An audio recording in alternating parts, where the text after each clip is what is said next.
कन्या एकाएक चीख उठी, कन्या की माँ भी रोने लगी। फिर जामवंत और मोहन की फिर हाथापाई होने लगी।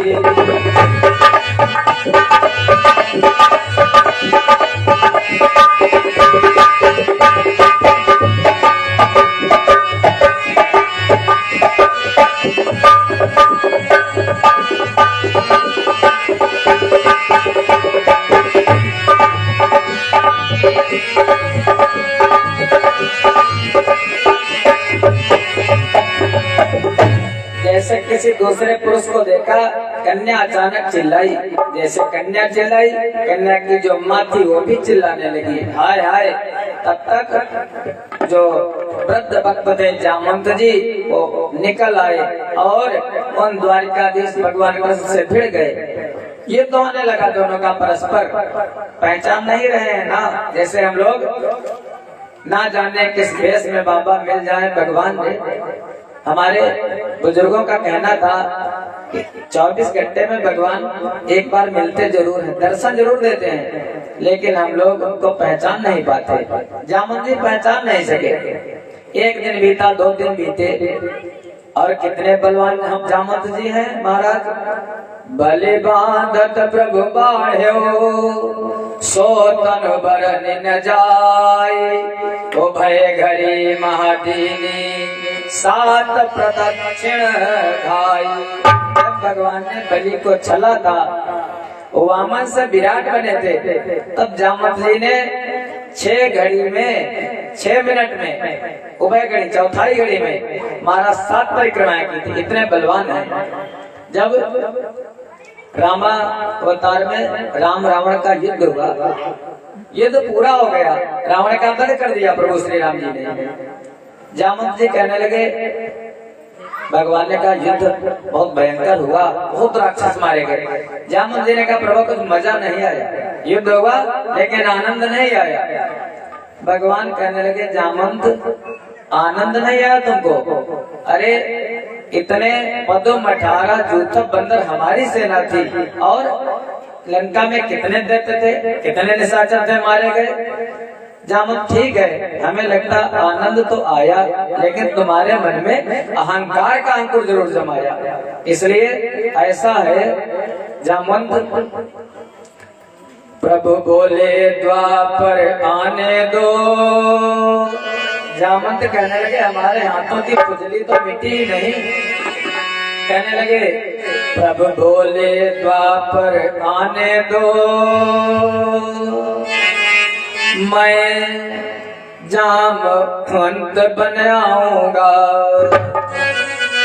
हे जामवंत मैं उसी समय इनकी खुजलान मिटाऊंगा।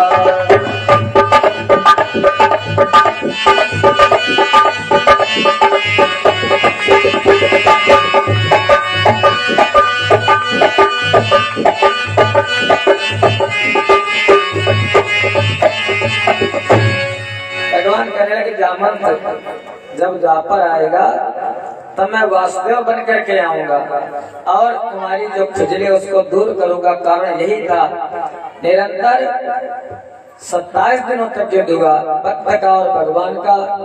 आखिर में 27वें दिन जामवंत जो थे वो थक गए, भगवान के आगे सरेंडर कर दिया। प्रभु पहचान गए, आप तो हमें लगता है आप श्री राम ही हो। कन्हैया ने कहा पहचाना नहीं। भगवान ने अपने दर्शन दिए जामवंत जी को। जामवंत कहने लगे, बहुत दिन बीत गए प्रभु, सारी उम्र बीत गई। नाथ कहने लगे जामवंत जी, बीती जाए उमरिया, अरे बीती जाए उमरिया, श्याम डालो नजरिया।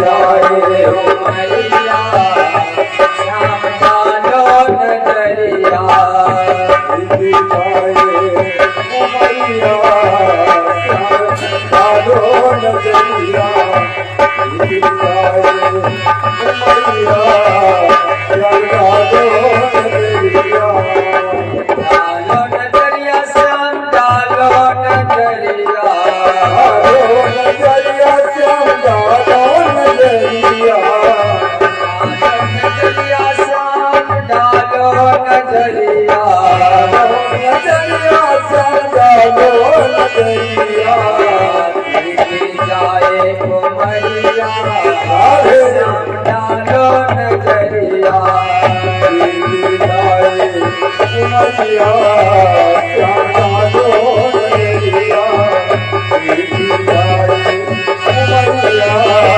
श्याम डालो नजरिया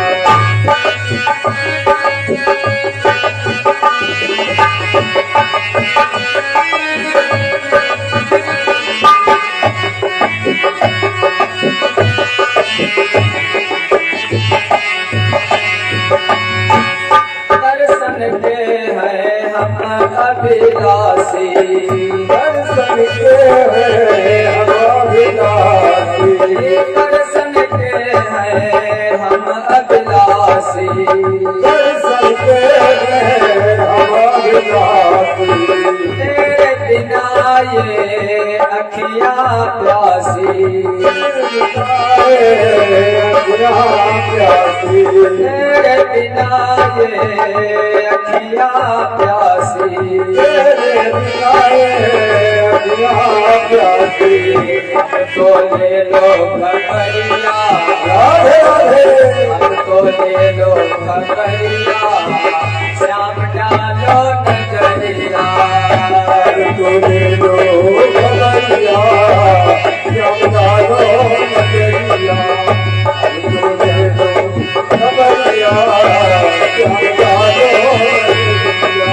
नजरिया श्याम डालो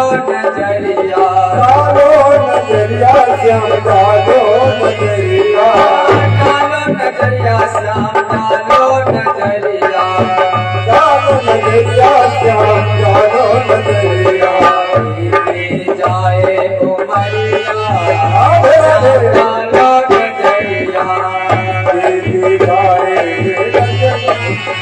श्याम डालो नजरिया बीत जाए उमरिया श्याम डालो नजरिया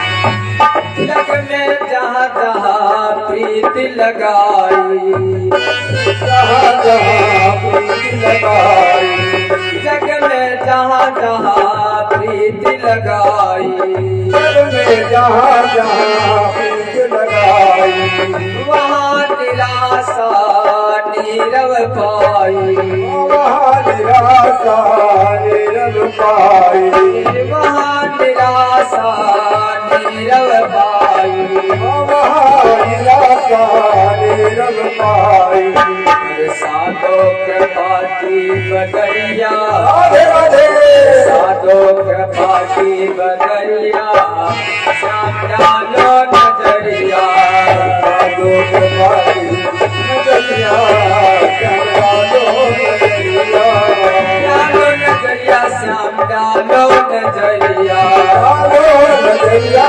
श्याम डालो नजरिया डालो नजरिया श्याम डालो नजरिया डालो नजरिया श्याम डालो नजरिया बीत जाए उमरिया श्याम डालो नजरिया बीत जाए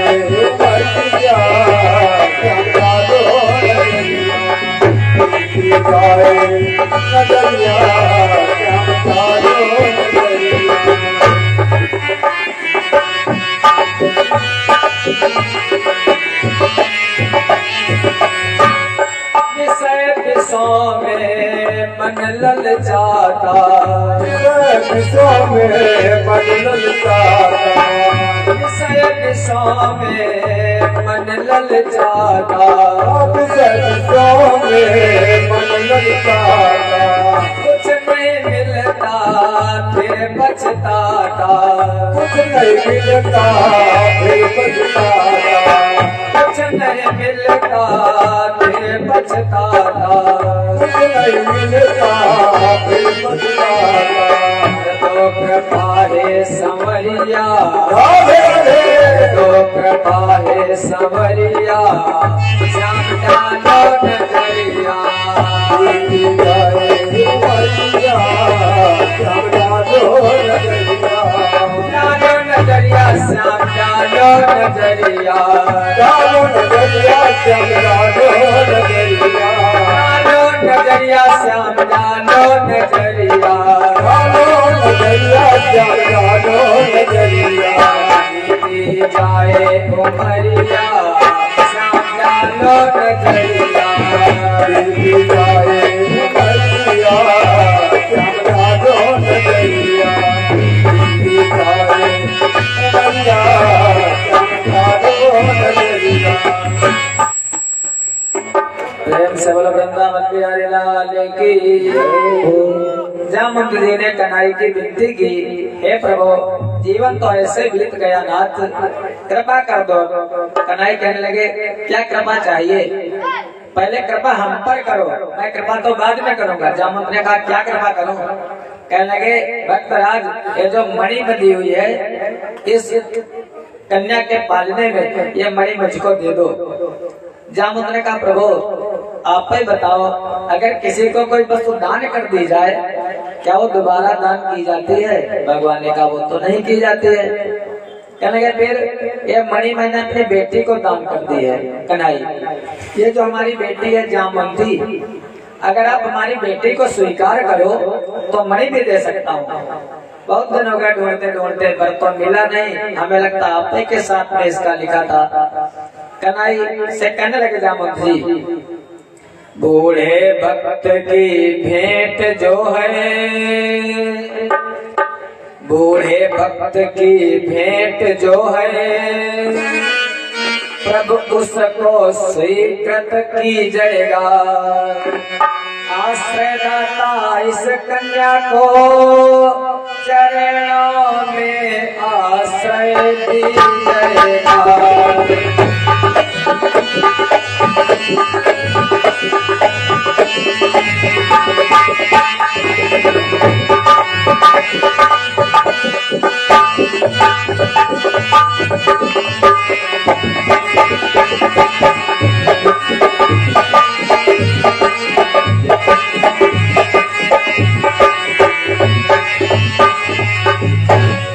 लगे हे प्रभु आप तो सबके आश्रय दाता हो, सबको आश्रय देते हो, हमारी बेटी को भी अपने चरणों में स्थान दो। भगवान ने कहा ठीक है, एक तो घर में है, चलो दूसरी है कोई बात नहीं, ये भी चलेगी। जामवंत मणि चाहिए हमको। जामवंत ने जामवंती भगवान के हाथों में समर्पित कर दी। जामवंती को लेकर के कन्हई चले वहाँ से। इधर ये सब द्वारिका वासी रोते रोते बिलखते बिलखते महाराज माँ की उपासना कर रहे थे। आज नवरात्रि पूर्ण हो रही थी, माँ की कृपा से भगवान वहीं पर जामवंती को लेकर के आते हुए दिखाई दिए। वसुदेव जी ने भगवान का बड़ा दुलार किया। देवकी मैया ने बेटा बेटा होता है, हमारे छोटे वाले बेटे आ गए, साथ में कोई और भी है। जब देखा कहने लगे भगवान ने पहले जामवंती से बता दिया था, जामवंती एक बात करना, मेरी बात मानना। जामवंती ने कहा क्या बात मानना? कहने लगे हमारी संस्कृति है, क्योंकि जो सभी लोग हैं वो जीते हैं प्रकृति के अनुसार, लेकिन हम भारतीय जीते हैं संस्कृति के अनुसार। जामवंती हमारी संस्कृति क्या है कि सर पर पल्लू साड़ी का होना चाहिए। पहले दिन जामवंती दुल्हन का मुख कोई नहीं देखता है, दुल्हन का मुख सबसे पहले देखता कोई नहीं है। कहने लगे फिर जामवंती अपने घूंघट को तो निकाले रहना, शर्म मुख मत दिखाना किसी को। वो जो तुम्हारी बड़ी वाली दीदी है घर में वो कहेंगी, लेकिन तुम मुख दिखाना मत। कहेंगे ठीक, जैसे महाराज सब तो ठीक ठाक होता है, वसुदेव जी भी खुश हैं, देवकी मैया भी खुश हैं, लेकिन रुक्मिणी जी, जैसे रुक्मिणी जी ने देखा हाँ हम थी, ये क्या हमसे ज्यादा है क्या? एक ही माताओं को एक ही दुख होता है। मौत है भली लेकिन अच्छी,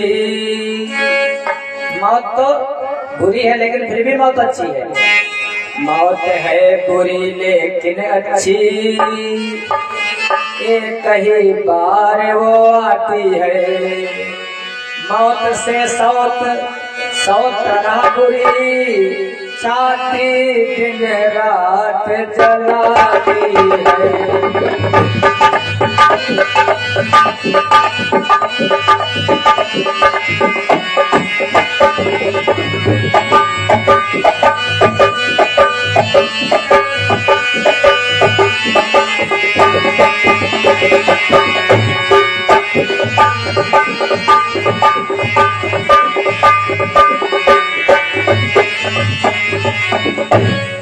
मौत बुरी है लेकिन मौत फिर भी अच्छी है, एक ही बार आती है। लेकिन सौत अगर जिस किसी के हो महाराज तो खुद उसका मजा जानती होगी, वो तो दिन रात महाराज करती रहती है। रुक्मिणी ने कहा किसको ले आए साथ में? कन्हई कहने लगे अरे रुक्मिणी क्या बताऊं, इतनी सुंदर ये है कि मैं हमसे रहा नहीं गया। आप तो जानती हो हमारे स्वभाव को, इसको देख करके मैं रह नहीं पाया। क्योंकि वो रीछ राज की बेटी है, मान लिया अगर मनुष्य का बच्चा होगा तो मनुष्य के जैसा होगा, अगर गाय का बच्चा होगा गाय के जैसे होगा, कुत्ते का बच्चा होगा कुत्ते के जैसा होगा, और अगर रीछ का बच्चा होगा वो तो रीछ के जैसा होगा ना। वो रीछ के जैसी और अपना साड़ी आड़ी बांध करके और अपना मुंह ढके है। भगवान ने कहा बहुत सुंदर है रुक्मिणी। रुक्मिणी का जाओ, इतनी तारीफ, इतनी सुंदर, हमसे ज्यादा सुंदर। जो देखो ध्यान देना, जो भगवान की बात मानता है उसका सब ठीक हो जाता है भैया। बस जो भगवान की और जो भगवान की नहीं मानता है उसका सारा कुल विनाश हो जाता है महाराज। जो भगवान की दुर्योधन ने नहीं मानी, रावण ने नहीं मानी, कंस ने नहीं मानी, और जो भगवान की मानता है नरसिंह मीरा सूर, वो तो महाराज उनका नाम मुनि का होता है। भगवान की बात मानी जामवंती ने, जामवंती ने मुख खोला नहीं तो पुण्य ने कहा ऐसा नहीं खोलेगी, जा मुख नहीं खोलती है मैं तुझको श्राप देती हूँ, तू जितने सुंदर मैं हूँ उतने सुंदर हो जा बस, और ज्यादा जितनी सुंदरता है वो सब तेरी खत्म हो जाए। बताओ, दिया तो श्राप रुक्मिणी जी ने, लेकिन जामवंती के लिए हो गया वरदान। भगवान की जो माता अब जामवंती जैसी रुक्मिणी जी वैसे सुंदर हो गई महाराज। भगवान ने सभी को दिखा करके जो मणि थी सत्राजित को दे दी, ले ये मणि मैंने चोरी नहीं की थी। जैसे जैसे मेरी सारी घटना बता दी, सत्राजित लजा गया हमारे शर्म के, अब करे तो क्या करे। उसकी जो बेटी है जिसका नाम सत्यभामा, सत्यभामा का हाथ भगवान के हाथों में दे दिया, लो, और मणि भी दहेज में उसने, देखो 2 बार दहेज में मिली, एक बार दी जामवंत जी ने और दोबारा उसी मणि को दिया सत्राजित ने फिर दहेज में। लेकिन वो भगवान ने कहा मणि ही तो कारण की जड़ है। अरे कोई चीज ऐसी होती है महाराज, जहाँ जाती है वहाँ वो खुटचाल ही करती है। ये मणि कारण भगवान ने किसी बहाने अपने ससुर सत्राजित को फिर मणि वापस कर दी। कहने लगे आए थे प्रथम जामवंती, इसका घर घर उत्साह हुआ। दूसरे दिन फिर सज धज कर सत्यभामा जी का ब्याह हुआ।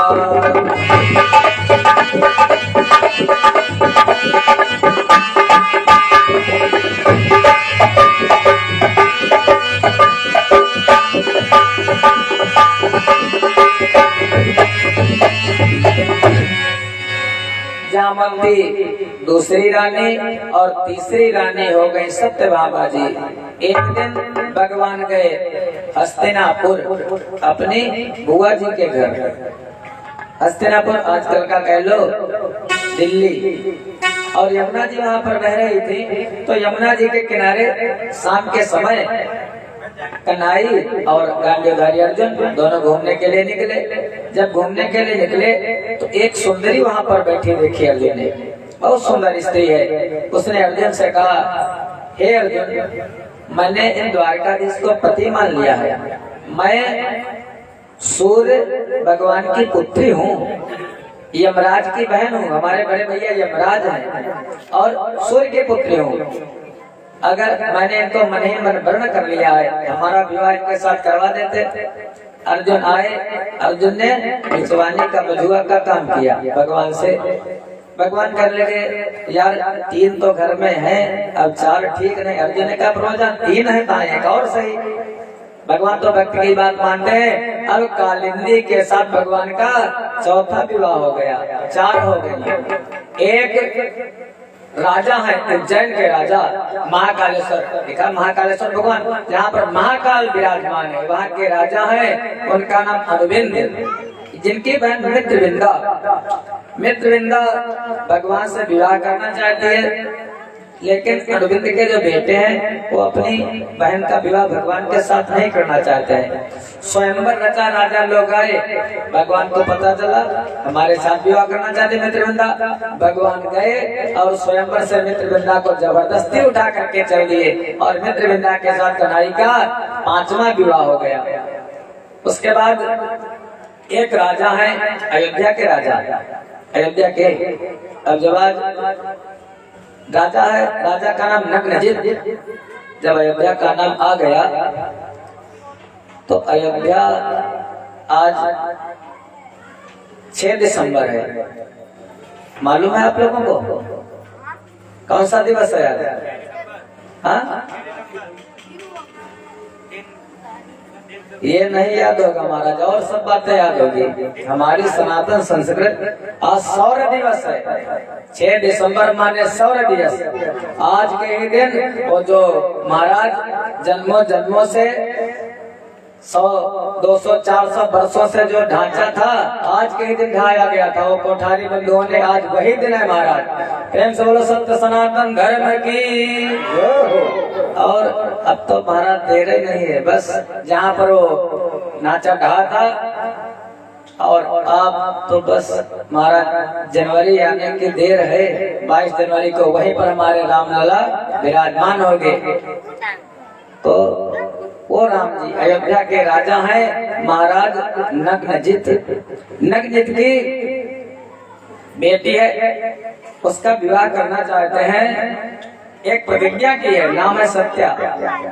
प्रतिज्ञा कैसे की है? 7 सांड पाल रखे, 7 बैल, वो भी बड़े बड़े भारी भारी बिगड़े। प्रतिज्ञा ये है, सुंदर बहुत सत्या है, जो इन 7 सांडों को एक साथ में नाथ देगा, मैं अपनी बेटी का विवाह उसी के साथ करूंगा। बड़े बड़े राजकुमार आते हैं, सत्या बहुत सुंदर विवाह करने के लिए, लेकिन 7 सांडों को एक साथ में नाथना महाराज। एक सांड तो पता नहीं क्या करता है, 7 सांडों को नाथना। भगवान कन्हई को पता चला, कन्हई गए, अरे वो तो अमित रूप प्रकटे तो निकाला, 7 रूप बना करके 7 सांडों को एक के साथ में नाथ दिया। सत्या के साथ भगवान का 6ठा विवाह हुआ। एक राजा गय है, गय की पुत्री का नाम भद्रा, भद्रा के साथ भगवान का 7वां विवाह हुआ। एक है राजा भद्र, भद्र की पुत्री जिसका नाम लक्ष्मणा, लक्ष्मणा के साथ भगवान का 8वां विवाह हुआ। 8 पटरानी भगवान की, या कह दो 8 प्रकृति, अष्टधा प्रकृति। वो परमात्मा परब्रह्म परमेश्वर कुछ नहीं करते, जैसे हम लोग कहते हाय भगवान का कियो, भगवान विश्वास कर लो, भगवान कुछ नहीं करते हैं महाराज, केवल उनकी अष्टधा प्रकृति करती है। अगर जरा सा भी आपने हाथ इधर से उधर हिलाया, या मैं बोल रहा हूँ, या हम चल रहे हैं, या आप लोग बैठे हो, किसके? केवल प्रकृति के वशीभूत होकर के। भगवान कहते हैं श्रीमद् भगवत गीता जी में, प्रकृते क्रियमाणानि गुणैः कर्माणि सर्वशः अहंकार विमूढ़ आत्मा करताहम् इति मन्यते।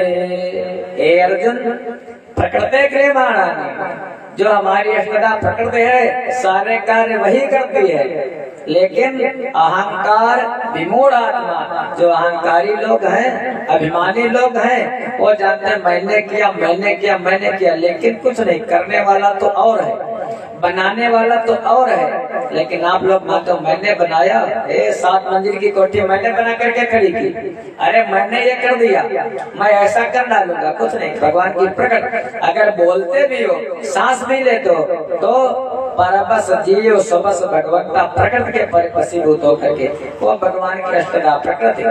और धीरे धीरे समय बीता। एक दिन देवराज इंद्र आए, कहने लगे, विनती करने लगे, प्रभु हमारी माता जी हैं अदिति, अदिति के कुंडल तब तक वरुण जी भी आ गए। वरुण जी कहने लगे, प्रभु हमारा छत्र एक दैत्य है जिसका नाम है व्योमासुर, व्योमासुर चुरा करके ले गया नाथ, कैसे भी उनको ला करके हमको वापस कर दो। भगवान ने सत्यभामा जी के साथ गरुड़ पर बैठ करके व्योमासुर पर आक्रमण कर दिया। भगवान ने जब व्योमासुर पर आक्रमण किया तो उसका जो जहाँ वो रहता था, व्योम माने आकाश, आकाश में वो रहता था व्योमासुर, बहुत बलवान था महाराज। वहाँ पर उसका नगर जो था उसका नाम था प्राग ज्योतिषपुर। चारों तरफ से महाराज बिल्कुल वैज्ञानिक तरीके से चारों तरफ से गैस की घेराबंदी थी, उसके अंदर कोई प्रवेश नहीं कर सकता था। 5 फन वाला सर्प उसके नगर की रक्षा करता था। गरुण जी गए, गरुण जी तो बड़े बलवान है ना, उन्होंने उस गैस की घेराबंदी को काट दिया, खत्म कर दिया। उसके बाद जो 5 सर वाला सर्प था उसको गरुड़ जी ने मार दिया। एक उसका मित्र है जिस दैत्य का नाम मुर दैत्य का भगवान ने वध किया। भगवान का एक नाम पड़ा मुरारी। प्रेम से बोलो मुरारी भगवान की। श्री कृष्ण गोविंद हरे मुरारे, हे नाथ नारायण वासुदेव।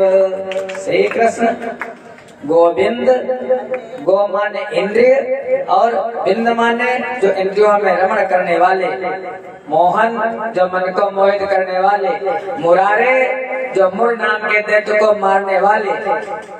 श्री कृष्ण गोविंद हरे मुरारे, हरे जो भक्तों के दुखों को हर लेते हैं, हे नाथ नारायण वासुदेव, वासुदेव जो सबके मन में बसते हैं वही वासुदेव।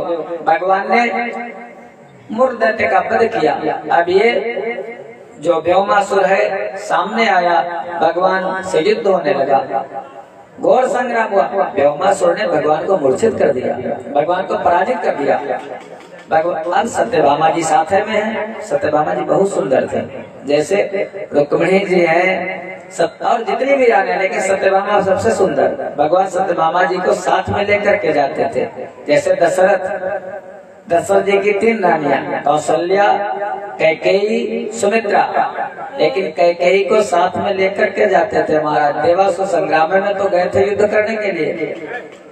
कैकेयी का नाम कैकेयी नहीं था, कैकेयी का नाम था रूप मालिनी। वो कैके देश की थी इसलिए उनको कैकेयी कहते थे। बहुत सुंदर थे, उनको साथ ऐसे भगवान सत्यभामा जी को साथ में रखते थे। सत्यभामा माने भूदेवी का अवतार, पृथ्वी माता जी का अवतार है। और जो व्योमासुर है वो पृथ्वी का पुत्र है। अगर भगवान सत्यभामा जी से बिना पूछे कुछ कर देते तो हो सकता उनको बुरा लग जाता। सत्यभामा जी ने कहा, प्रभु अरे ये दैत्य आपको मूर्छित कर रहा है, आप इसको मारते क्यों नहीं, इसका वध कर दो। भगवान ने कहा, सत्यभामा तुम्हारी तो ये राह देख रहा था। बस मन में का भगवान ने व्योमासुर का वध कर दिया। और व्योमासुर के कैद में महाराज 16,100 स्त्रियां कैद थी। उसने जेल में बंद कर रखा था। उसने कहा मैं अमर हो जाऊं, मरू ना। ब्रह्मा जी ने कहा मरोगे तो जरूर, कुछ चेंज हो सकता है। किसी ज्योतिषी ने बता दिया तुम अगर 1 लाख स्त्रियों के साथ में विवाह कर लोगे तो उनकी चूड़ियों से, उनकी बिंदी, उनके सुहाग से तुम बहुत दिनों तक जीवित रहोगे। तो 16,100 को ला करके बंदी बना रखा था। जब 1 लाख हो जाती तो विवाह करता उनके साथ। भगवान ने सारी स्त्रियों को बंधन मुक्त कर दिया, अपने अपने घर को जाओ, मैं तुमको बंधन मुक्त करता हूँ। स्त्री ने कहा प्रभु कहाँ जाऊँ, अब हमारा कौन पूछेगा, कौन तलाशी होगा, क्या पिता क्या भाई क्या पति हमारे कोई नहीं है। भगवान ने कहा जिसका कोई नहीं उसका मैं हूँ। चलो कोई बात नहीं। वहीं पर दारूक को बुला करके रथ पर बिठा करके भगवान सारी 16,100 स्त्रियों को द्वारिका भेज दिया और इधर भगवान वहां से चले स्वर्ग में आए। स्वर्ग में आकर के जो आदित्य के कुंडल वरुण का छत्र दिया, वहीं पर सत्यभामा जी बैठ गई। सची भी आ गई वहीं पर, सची देवराज इंद्र की पत्नी, वो भी बैठी, सत्यभामा जी भी बैठी सिंहासन पर। तब तक एक दासी आई। दासी ने सोचा हमारी अतिथि है, और दासी ने एक पारिजात का पुष्प उठाया और उठा करके महाराज सत्यभामा जी को भेंट कर दिया पारिजात का फूल। सची को खराब लगा, अरे ये मृत्युलोक की स्त्री और इसको पारिजात का पुष्प कल्पवृक्ष का फूल देती है।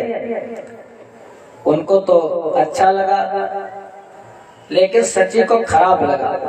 सत्यभामा जी को पता चल गया, सची रुष्ट हो गई। अरे भगवान कुंडल छत्र लेकर के वैसा भूल गए इंद्र और सची। सत्यभामा भगवान ने कहा चलो। सत्यभामा ने कहा ऐसे नहीं चलोगे। भगवान ने कहा फिर कैसे चलोगी? कहने लगे जो पारिजात का वृक्ष है ना, इसको उखाड़ करके ले चलो स्वर्ग से। भगवान ने कहा स्वर्ग की वस्तु है, सत्यभामा वहां नहीं किया जाता, वहां नहीं चलेगा। अब 3 हट होते हैं, एक हट होता है राजहट राजा का, दूसरा हट होता है त्रिया हट स्त्री का। अगर जिद कर ले माता जी बहन जी महाराज तो फिर अगर पहुंच जाए किसी मान लिया कपड़े की दुकान पर या सराफा की दुकान पर, जिस साड़ी पर हाथ रख देंगे, जिस साड़ी पर आप कुछ भी करो लेकिन लेनी वही है। मान लिया अगर किसी ऑर्नामेंट की दुकान पर बस एक बार में पसंद आ गया महाराज वही ले लेंगे। वो ना राजहट त्रियाहट स्त्रियों का हट होता है, उसके आगे व्यक्ति को झुकना पड़ता है। भगवान जब झुके महाराज, हम लोगों की बात क्या है? भगवान ने कहा ठीक है सत्यभामा, अगर तुम्हारी यही इच्छा है गरुड़ कहाँ हो? गरुड़ ने कहा प्रभु बताओ। Yes sir. कहने का उठा लो ये जो पारिजात का वृक्ष उखाड़ लो यहाँ से। गरुड़ जी पारिजात का वृक्ष उखाड़, पारिजात का वृक्ष जैसे उखाड़ने लगे वहां पर महाराज कामधेनु गौ और आगे जो पंडित जी लोगों ने आगे जैसे पहले तो रहता जैसे सुखदेव जी ने सुनाई या जिस किसी ने सुनाई, व्यास जी ने सुनाई, सामने छोटी सी चौकी रखी होती थी ग्रंथ, लेकिन अब तो बड़ा बड़ा बनवा लेते हैं। किस लिए कि अब नीचे क्या है ये तो कुछ पता नहीं। महाराज पंडित जी के अंदर दोष है या गुण है वो सब अंदर है। महाराज पंडित जी ने राम कथा सुनाई। अब उनको राम कथा सुनाते सुनाते तलब लगी तंबाकू की। आज हमारे दादा हैं मास्टर, उनसे बात हो रही थी किसी के बारे में, वो मंच पर बैठकर ही महाराज कथा बंद कर देते और कथा बंद करके अपनी सुपारी पूरी काट लेते और काट करके जब खा लेते तब फिर कथा शुरू करते। ऐसे ऐसे वक्ता होते हैं महाराज। और या तो ऐसे ऐसे वक्ता हैं जिनके जीवन में से क्या करते हैं, पुड़िया भरी मुंह में और मन जैसा होना पीछे थूकते रहते हैं महाराज। तो जब कहते हैं संयम इंद्रिय ग्रामम, जिसका इंद्रियों पर संयम नहीं है वो भगवान की भक्ति क्या करेगा भैया। पंडित जी को लत थी तंबाकू खाने की, अब जब तलब लगी तो खाएं कैसे, तो बनाए कैसे, पहली तो बात है। लेकिन अंदर धीरे से निकाली, थोड़ा ध्यान देना हमारी तरफ, धीरे से निकाली अंदर और निकाल करके और उनके कंधे धीरे धीरे जब बनाओ ना तो कंधे चलने लगे और कंधे चलते चलते वो कहने लगे, राम कथा चल रही थी, कहने लगे मंगल भवन मंगल हारी,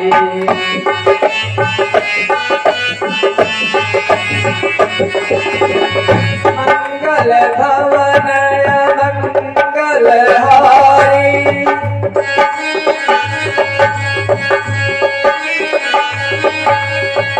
उमा सहित जय जपत पुरारी।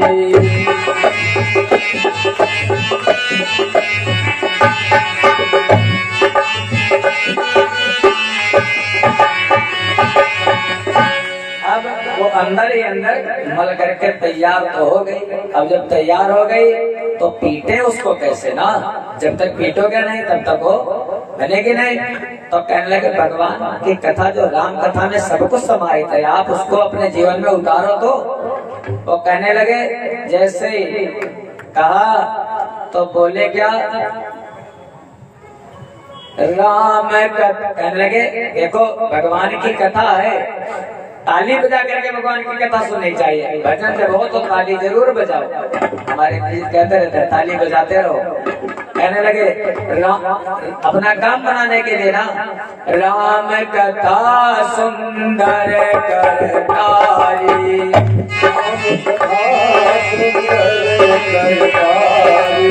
राम कथा